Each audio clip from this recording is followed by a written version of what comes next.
दुनिया से जुड़े मजेदार और रहस्यमय तथ्यों को जानने के लिए आज ही सब्सक्राइब कीजिए हमारे इस हिंदी चैनल को। अगर आप इस चैनल को सब्सक्राइब करते हैं तो इस चैनल पे जितने भी लेटेस्ट वीडियोस आएंगे उस सभी की इन्फॉर्मेशन आपको लगातार मिलती रहेंगी। हेलो दोस्तों, आज हम जानेंगे भगवान श्री कृष्ण की मृत्यु कैसे हुई। उससे पहले हम उनकी थोड़ी सी स्टोरी पे ध्यान दे देते हैं। भगवान श्री कृष्ण का जन्म मथुरा में हुआ था। उनका बचपन गोकुल, वृंदावन, नंदगांव, बरसाना आदि जगहों पर बीता। अपने मामा कंस का वध करने के बाद उन्होंने अपने माता पिता को कंस के कारागार से मुक्त कराया और फिर जनता के अनुरोध पर मथुरा का राजभार संभाला। कंस के मारे जाने के बाद कंस का ससुर जरासंध कृष्ण का कट्टर शत्रु बन गया। जरासंध के कारण कालियावन मारा गया। उसके बाद कृष्ण ने द्वारिका में अपना निवास स्थान बनाया और वहीं रहकर उन्होंने महाभारत युद्ध में भाग लिया। महाभारत युद्ध के बाद कृष्ण ने 36 वर्ष तक द्वारिका में राज किया। धर्म के विरुद्ध आचरण करने के दुष्परिणाम स्वरूप अंत में दुर्योधन आदि मारे गए और कौरव वंश का विनाश हो गया। महाभारत युद्ध के पश्चात सांत्वना देने के उद्देश्य से भगवान श्री कृष्ण गांधारी के पास गए। गांधारी अपने 100 पुत्रों की मृत्यु के शोक में अत्यंत व्याकुल थी। भगवान श्री कृष्ण को देखते ही गांधारी ने क्रोधित होकर उन्हें श्राप दिया कि तुम्हारे कारण जिस प्रकार से मेरे 100 पुत्रों का नाश हुआ है उसी प्रकार तुम्हारे वंश का भी आपस में एक दूसरे को मारने के कारण नाश हो जाएगा।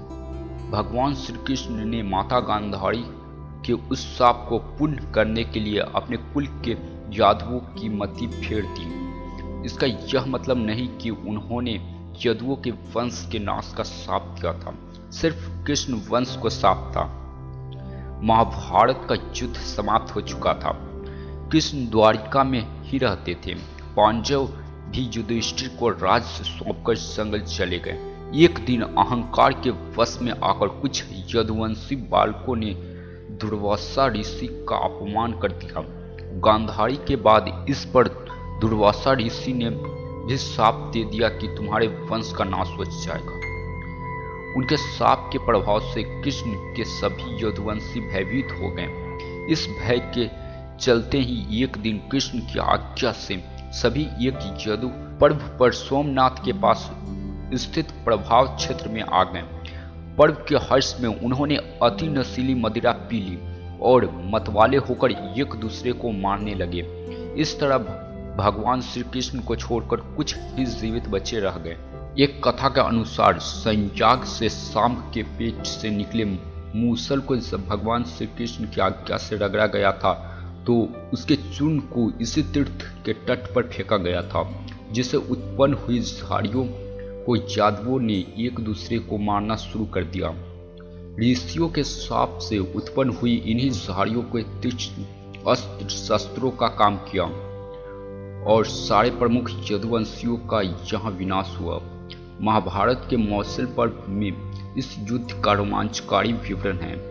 सारी यादव प्रमुख इस गृह युद्ध में मारे गए। बच्चे लोगों ने कृष्ण के कहने के अनुसार द्वारिका छोड़ दी और हस्तिनापुर की शरण ले ली। यादवों और उनके भौज से गणराज्यों का अंत होते ही कृष्ण की बसाई द्वारिका सागर में डूब गई। भगवान कृष्ण इसी प्रभाव क्षेत्र में अपने कुल का नाश देखकर बहुत व्यथित हुए। उनसे मिलने कभी कभार युधिष्ठिर आते थे। एक दिन वे इसी प्रभाव क्षेत्र के वन में एक पीपल के वृक्ष के नीचे योग निद्रा में लेटे थे। तभी जरा नामक एक बहेलिये ने भूलवश उन्हें हिरण समझकर विष युक्त बाण चला दिया, जो उनके पैर के तलवे में जाकर लगा और भगवान कृष्ण ने इसी को बहाना बनाकर देह त्याग दी। महाभारत युद्ध के ठीक 36 वर्ष बाद उन्होंने अपनी देह इसी क्षेत्र में त्याग दी थी।